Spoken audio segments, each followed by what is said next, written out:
man accused of murdering 4 University of Idaho students was back in court today. Why the judge scolded the defense about potential bias in the jury pool.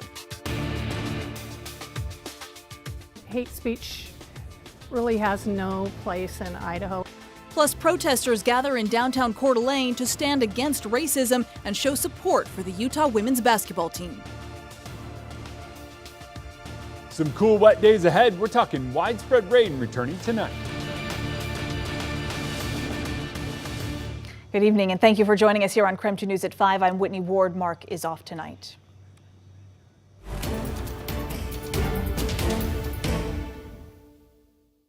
I'm not happy about these specific questions, especially ones that are false.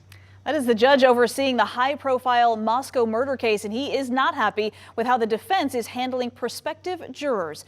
Bryan Kohberger is accused of killing 4 University of Idaho students more than a year ago. Today in the Latah County Courthouse, the prosecutor accused the defense team of trying to taint the local jury pool. KREM 2's Amanda Rowley sat in court for this hearing today. She's joining us now live to share the kinds of questions that survey was asking. Amanda?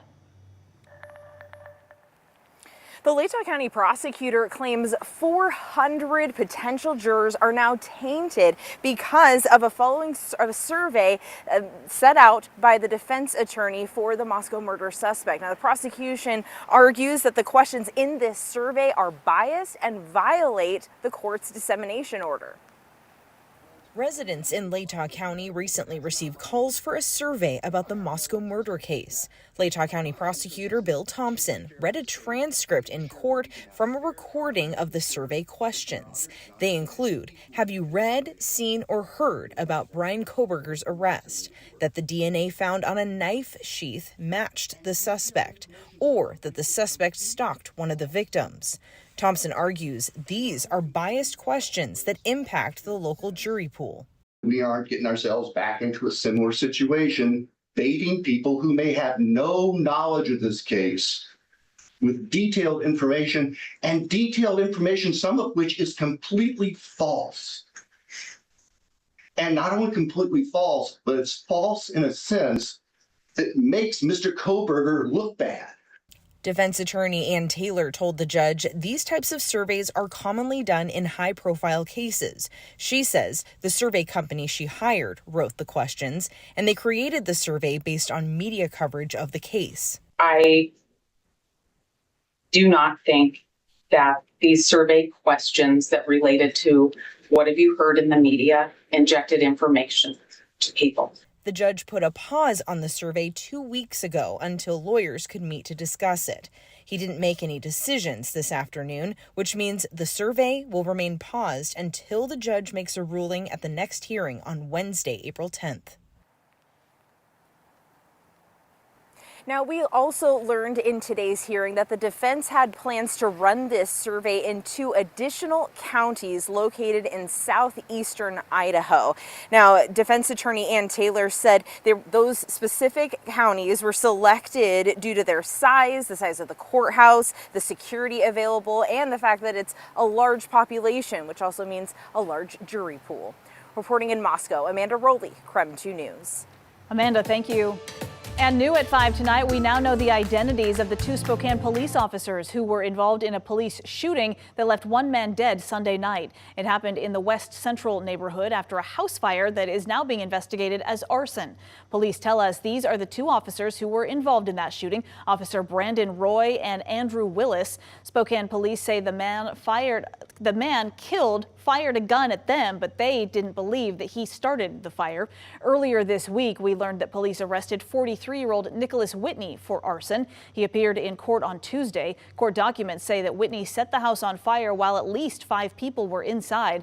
A judge set his bond at $100,000. It has been 2 weeks since the Utah women's basketball team reported experiencing racist harassment in North Idaho. Tonight, members of local tribes walked the same path as that team as a show of solidarity and support. KREM 2's Nathan Young spent the day in Coeur d'Alene. He has more now on that demonstration. Nathan? Well, Whitney, I'm live here on Sherman Avenue where the police say those racial slurs were made, and groups gathered here today to show their support for the Utah women's basketball team.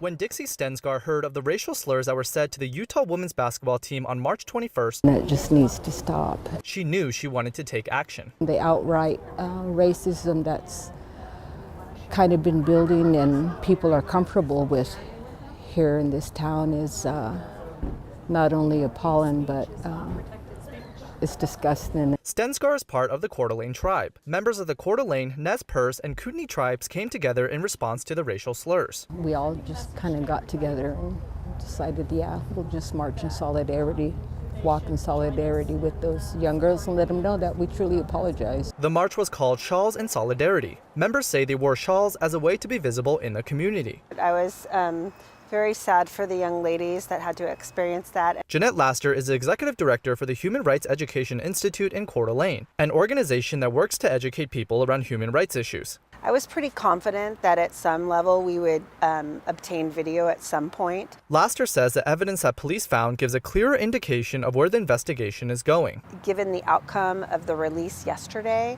I think it is leaning towards an actual crime. As for tribe members like Rachel Edwards, that's what the goal of this, you know.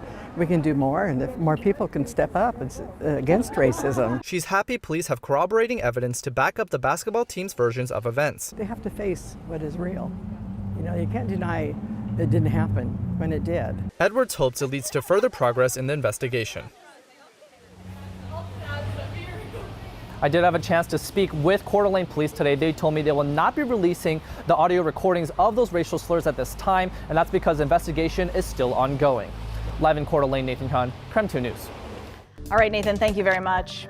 Taking a break now from the headlines, we want to take a first look at the forecast with Chief Meteorologist Jeremy Legoo, as the rain definitely is getting closer, but you said earlier it's moving very slowly. Yeah, it's creeping, it's trying, it's not doing it quickly, but what we do have is clouds and a peak of sun.